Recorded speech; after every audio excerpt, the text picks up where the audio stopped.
Merci, Monsieur le Président. Merci à mes collègues. À notre Premier ministre adjoint pour un discours très fort, très clair, et puis tous les collègues ici dans cette place. We are joined together today.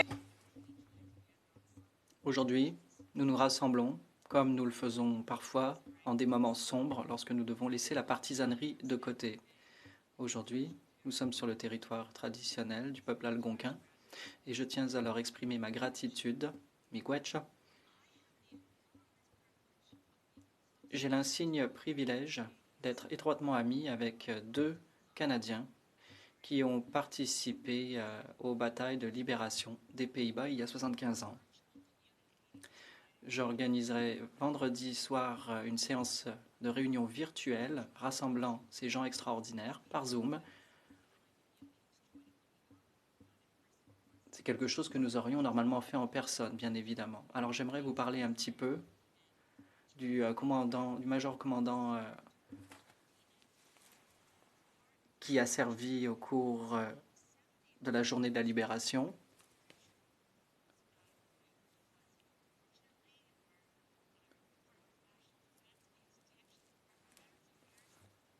Il a été reçu par le ministère des Anciens Combattants et le ministère de la Défense. Il l'a emmené avec le groupe qui a été aux Pays-Bas pour célébrer le 70e anniversaire de la libération des Pays-Bas, il y a 5 ans. Jack Goodman a participé à la libération du camp de concentration de Westerbork. Il y a été, ça a été un centre de transit où l'on réacheminait les gens vers les camps de l'Allemagne, comme des gens comme Anne Frank qui est décédée à Auschwitz. Comme enfant, les amis des connaissances d'amis des Pays-Bas étaient des résistants qui se sont opposés aux jougs allemands et qui continuaient d'héberger des juifs, de lutter dans la résistance, qui perdaient leur vie pendant l'occupation.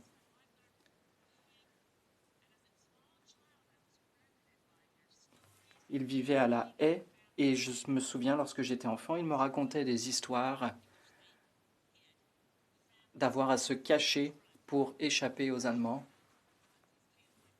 Un jour, les nazis sont venus, ils se sont rendus compte qu'il y avait un faux mur derrière lequel se cachaient des juifs.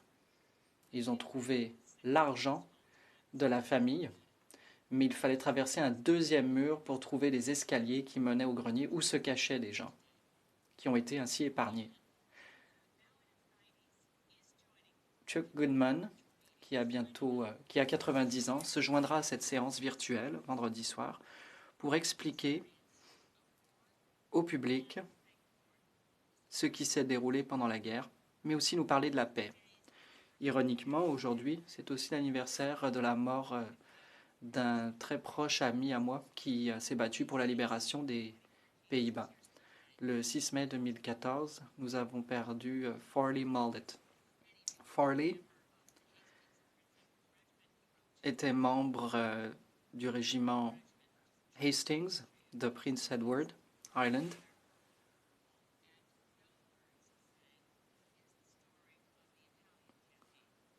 Lui a été en Italie. Il a rédigé des ouvrages sur la campagne d'Italie, mais il n'a jamais écrit sur ce qu'il a fait en matière de renseignement derrière les lignes ennemies. Il s'est rencontré en secret avec un commandant allemand qui devait être persuadé d'un problème parce qu'il y avait une grande famine chez la population néerlandaise. Il y avait un risque de famine imminent alors que les Alliés débarquaient et s'apprêtaient à libérer les Pays-Bas. Cette réunion, à laquelle a participé Farley Mullet, il était un jeune officier à l'époque, accompagné d'un autre, a été en mesure de jeter les bases pour entrer en contact avec des commandements plus élevés, pour savoir s'il y avait des dépôts de cargaison d'aliments de la part des Alliés pour permettre aux Hollandais de survivre jusqu'à la libération. C'était une histoire tout à fait poignante.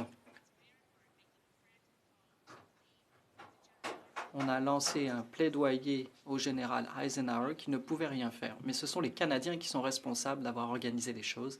Je pense que ça méritait d'être mentionné. C'est une occasion pour nous de souligner l'héroïsme et les grands sacrifices dont ont fait preuve ces gens. Combattants aujourd'hui. Rendre hommage vers les gens qui sont morts seulement cette semaine. We lost 6 brave. Nous avons perdu 6 courageux Canadiens dans l'écrasement du cyclone.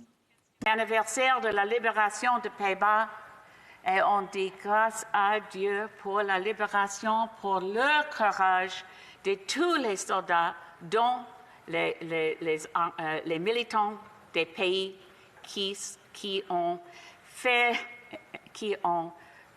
donné un niveau de courage pour arrêter les forces des nazis. So I want to just close. Pour conclure, je tiens à souligner les mots du chef du Bloc québécois en reprenant ce que notre vice-première ministre nous a dit. Les gens les plus vulnérables face à la COVID-19 font partie de cette génération.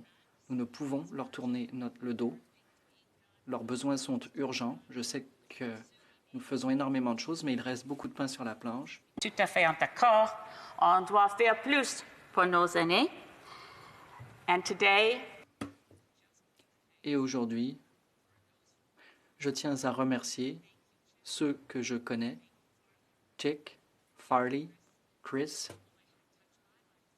ceux qui ont eu un impact dans ma vie et qui sont les héros d'une époque révolue, mais que j'espère nous ne connaîtrons jamais. J'espère que nous nous relèverons de la pandémie avec le même esprit que celui que nous avons connu dans l'après-guerre. Prenons soin de nos aînés. Il faudra bâtir une économie forte, qu'il nous faille un plan du genre les accords de Bretton Woods.